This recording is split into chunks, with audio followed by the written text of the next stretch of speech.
মধ্যপ্রাচ্যের রাজনীতিতে এখন এক নতুন অধ্যায় শুরু হয়েছে।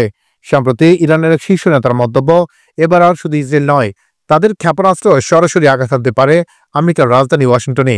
বিশ্বজুড়ে আলোড়ন সৃষ্টি করেছে এই সংবাদ।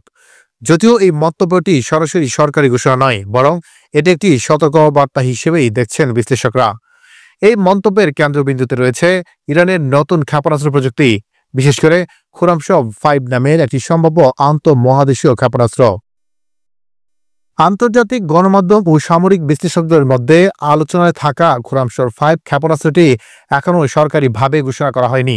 তবে ইন্টারনেটে প্রকাশিত কিছু ভিডিও ও ইরানের প্রতিরক্ষা কর্মকর্তাদের সাম্প্রতিক মন্তব্য এই গুজবকে আরও জোরালো করছে।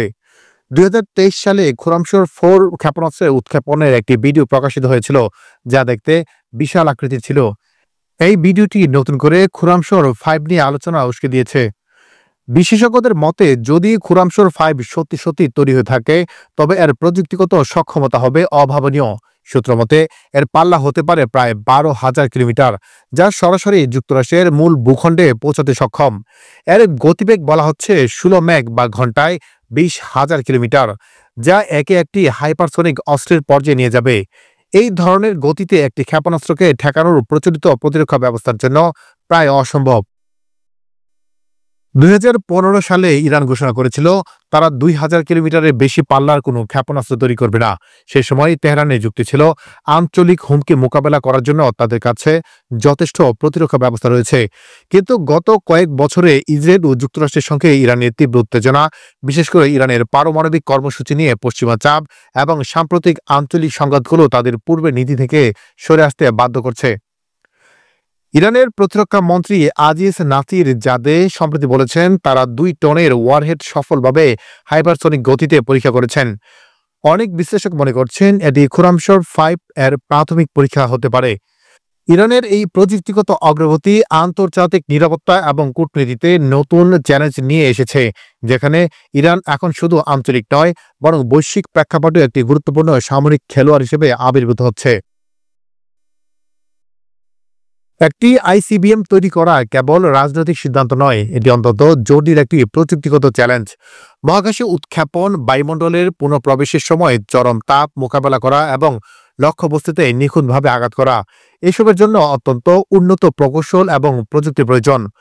খুরামশব-5 এর 2 টনের ওয়ারহেড বহনের ক্ষমতাও অনেক বড় একটি বিষয়, যা পারমাণবিক বা বাংকার ব্লাস্টার বোমার সক্ষমতার সমতুল্য।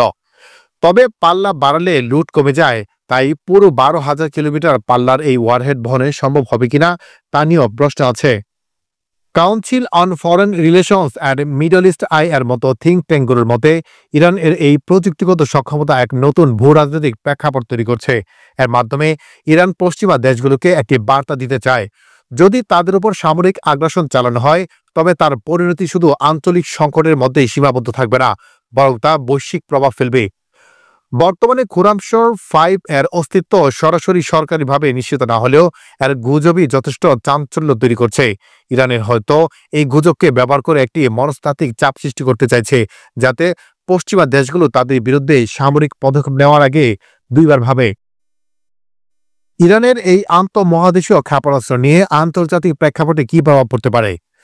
ইরানের এই আন্তঃমহাদেশীয় ক্ষেপণাস্ত্র নিয়ে আন্তর্জাতিক প্রেক্ষাপটে কি প্রভাব পড়েছে? ইরানের এই ধরনের সক্ষমতা নিয়ে আলোচনা আন্তর্জাতিক রাজনীতিতে কয়েকটি গুরুত্বপূর্ণ প্রশ্ন সামনে নিয়ে এসেছে।